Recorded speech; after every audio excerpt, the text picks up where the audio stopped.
में north regional students convention में लोकसभा अध्यक्ष ओम बिरला क्या कुछ कह रहे हैं, सुनिए आप। कमलाकर, आपने एक नई आर्थिक दुनिया भारत के माध्यम से विश्व को दी और आज इसलिए किसी जमाने में एक स्टार्टअप नहीं हुआ करते थे, आज 1,15,000 से ज्यादा स्टार्टअप है, 100 से ज्यादा यूनिकॉर्न है। ये भारत की ताकत है और दुनिया के अंदर कोई भी चुनौतियां हो, हर चुनौतियों का समाधान अब भारत से निकल रहा है।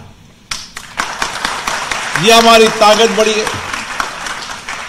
वैश्विक चुनौतियां जो दुनिया की चुनौतियां हैं, उसकी चुनौतियों का समाधान भी निकाल रहे, उसका नेतृत्व भी कर रहे, ये भी हमारी ताकत है। आप जब वैश्विक परिप्रेक्ष्य में देखेंगे तो आपको लगेगा कि भारत कितनी तेजी से हर दिशा की ओर बढ़ रहा है। कोई सेक्टर नहीं जिस सेक्टर के अंदर भारत की गति तेज न हो। अभी G20 हुआ था, G20 के अंदर जिस तरीके से वैश्विक मंच पर हमने पूरे विश्व को दिशा दी, हमने कहा वसुधैव कुटुंबकम, एक पृथ्वी, एक परिवार, एक भविष्य। हमने कहा कि दुनिया के अंदर अगर हमें सबको आगे बढ़ना है तो एक कुटुंबकम की भूमिका से साथ काम करना होगा, साथ मिलकर काम करना होगा, आपसी सहयोग से काम करना होगा, वैश्विक चुनौतियों का समाधान मिलकर निकालना होगा। और दुनिया के अंदर विकसित देश उस G20 के अंदर थे, उन्होंने भारत के एजेंडे को माना और भारत ने उस एजेंडे के माध्यम से दुनिया में बदलाव की एक नई दिशा देने का काम। ये भारत की ताकत बड़ी है। कोई समय था जब कोई भी वैश्विक एजेंडा विकसित देश तय करते थे।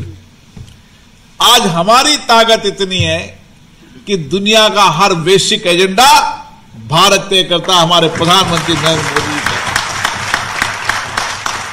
चाहे क्लाइमेट चेंज का विषय हो, चाहे ग्रीन क्लीन एनर्जी का विषय हो, दुनिया की जितनी चुनौतियां हैं उन चुनौतियों का नेतृत्व, समाधान का नेतृत्व भी भारत कर रहा है। और इसलिए आपकी जिम्मेदारी इस समय ज्यादा बढ़ जाती है कि हम चाहे सेवा हो, चाहे निर्माण के क्षेत्र में हो, जब हमें दुनिया से प्रतिस्पर्धा करनी है तो हमारी सेवाएं सर्वश्रेष्ठ होना चाहिए, उसकी लागत कम होनी चाहिए और बेहतर सेवाएं होनी चाहिए।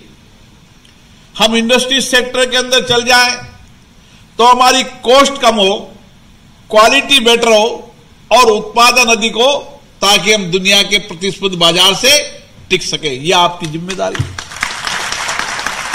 एक बजट एस्टीमेट बनाते हुए कोई इंडस्ट्रीज को लगाने से लेकर उसका पूरा प्लान बनाना, उसकी एफिशिएंसी को बढ़ाने के लिए नए नए रिसर्च करना, नई सोच करना, नई चिंतन करना। क्योंकि अगर हमें हमारे इन सोर्सों का उपयोग कर कम लागत पर अधिक उत्पादन, हमारी एफिशिएंसी को बढ़ाना हम सबका जिम्मेदारी है और यही दायित्व आपको समाज ने दिया है। और अगर हमने ये काम ठीक से कर लिया तो दुनिया में हमारे पास जो ताकत है दुनिया में किसी देश के पास।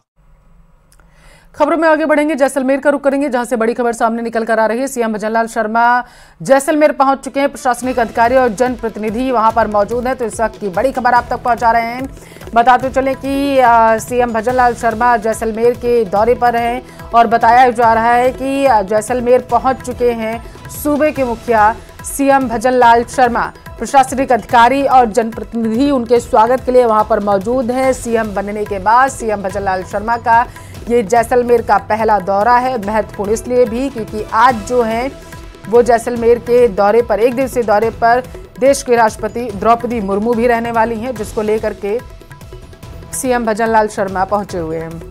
जयपुर से इस वक्त की बड़ी खबर का रुख करेंगे। गोविंद देव जी मंदिर में दर्शन का समय बढ़ चुका है। मंदिर में भक्तों को अब ज्यादा समय मिलेगा। 30, 31 दिसंबर और 1 जनवरी का शेड्यूल सामने आ चुका है। सुबह 4:30 बजे से मंगला आरती होगी और सुबह 8:15 से सुबह 9:15 तक धूप आरती होगी। सुबह 9:30 बजे से सुबह 10:15 तक श्रृंगार आरती होगी और 11:45 से 11:15 तक राजभोग होगा। तो शाम 5 बजे से शाम 5:30 बजे तक ग्वाल आरती होगी। शाम 5:45 से शाम 6:45 तक संध्या आरती होगी। रात 8 से रात 8:30 बजे तक शयन आरती नियमित होगी। तो ये